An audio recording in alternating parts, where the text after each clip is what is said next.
right, welcome back. Again, this is my I survived brain surgery story. Do a quick recap. Okay, March of 2023, my gynecologist diagnosed me with a brain tumor. April of 23, I first met the endocrinologist at Johns Hopkins, decided to go to have surgery instead of long-term medication. August of 23, I met with the neurosurgeon to discuss the surgery in detail. Still wanted to go through with it. Now we're at my next step, which is going to visit the ENT to do a nasal exam. Now, for this ENT, the doctor's name is Dr. Ishii. He is the doctor and the surgeon that I had the most appointments with, especially after surgery. He did all of my nasal exams, and phenomenal surgeon. At first, he's very like black and white, very blunt, but the more you see him, he just has this warmness about him that I really appreciate. And now when I have my follow-up appointments, I really look forward to seeing him. So he's my ENT. I go in, and for this nasal exam, the nurse comes in first and she numbs your nose with a nasal spray. So she puts it in your nose. And I'll just say a little bit of this in detail in case anybody watching is gonna have to go through this. When they spray it, it has this kind of weird flavor to it, like you can taste it, and then it kind of makes your throat, it doesn't make your throat feel like it's closing up, but it kind of gives your throat this like weird feeling, but everything is fine. He came in and he used an instrument called an endoscope to do the nasal exam.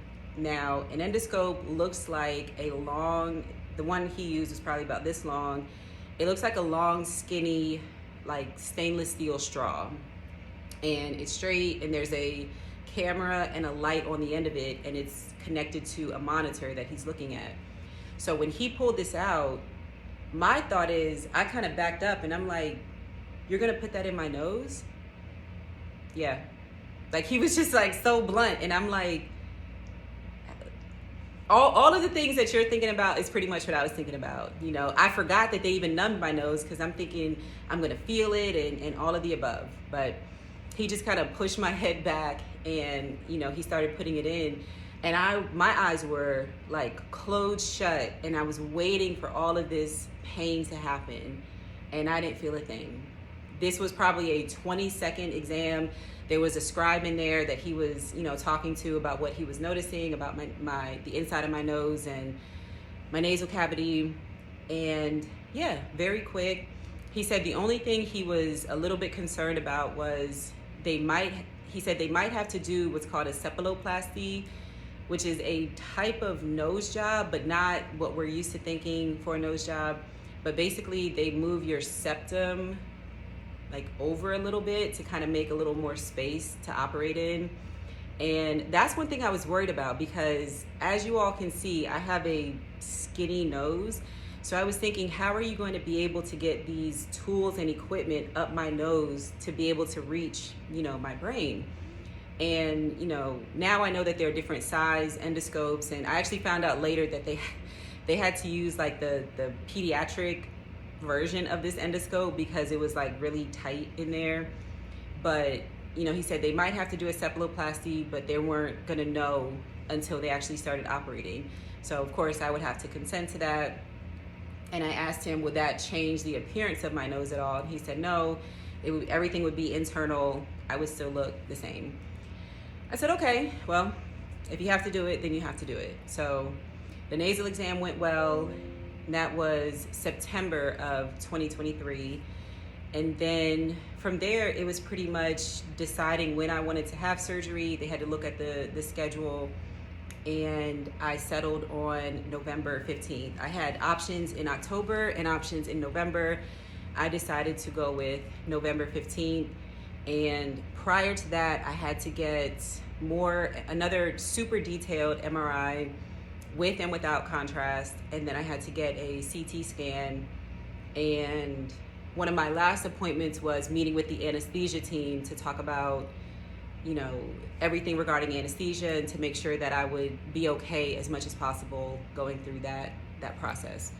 So I did all of that, and in the meantime, I did all of my paperwork for my job, to get on FMLA. And if anybody has to go through this, again, this was my first time going through surgery, so everything was very new to me. And initially going into this, I thought FMLA is how you get paid when you're out on leave, but I learned very quickly it's not. It's just job security. So when you're out, they can't fire you, but your either short-term or long-term disability is what pays you when you're out of work. So I got all my paperwork, handled at my job. And, thankfully that was a very smooth process.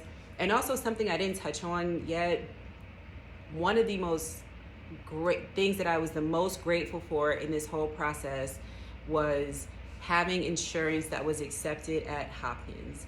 And this made me realize my heart goes out to people who either don't have insurance or their insurance company tries to fight them with medical issues and not paying this, not paying that, because I could not imagine having to go through brain surgery and wanting to go to the top doctors and the top surgeons really in the country just for my insurance to say, we don't want to pay for this, So I have United Healthcare, and I didn't have one issue. And I was anticipating having, an issue, or maybe the insurance company saying like, oh, we need a second opinion, or, and this is not me trying to be the spokesperson for insurance companies. I'm not doing that at all. But I am saying that for this situation, it showed up how it's supposed to show up. When you have a problem, your insurance is supposed to pay for it. And so thankfully that was the case here, and that took a lot of mental weight off of me. So yeah, got all of my paperwork, taken care of. And there's one other piece of paperwork I want to talk about that I had not even considered going into this. And when they sent me this paperwork, it shocked me. And that is, when you decide to have surgery, they're going to send you a pre-surgery information packet. Everything to do, what to expect. You can't eat after midnight the day before or the night before your surgery, all of that type of stuff. And within that packet, there was a section about having a will or an advance directive in place.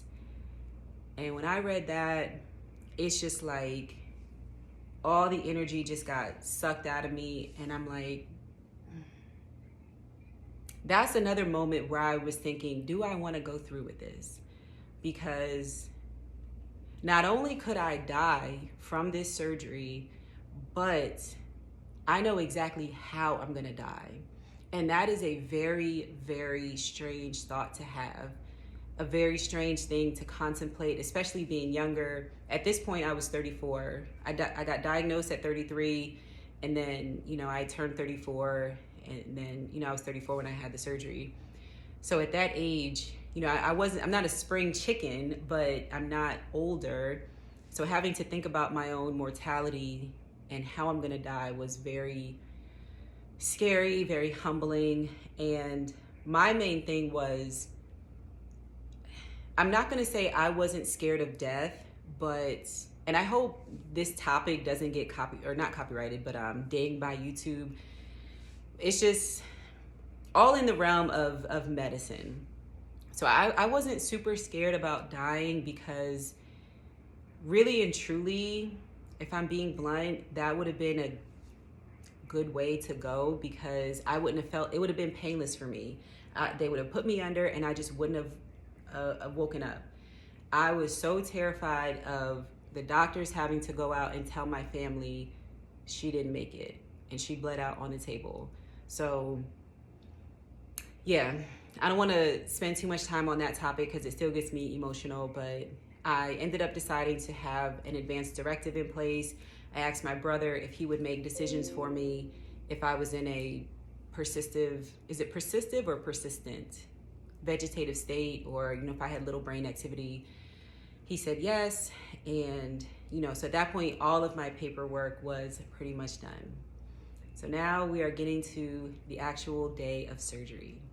We're gonna stop there, tune back in for the next part of the story.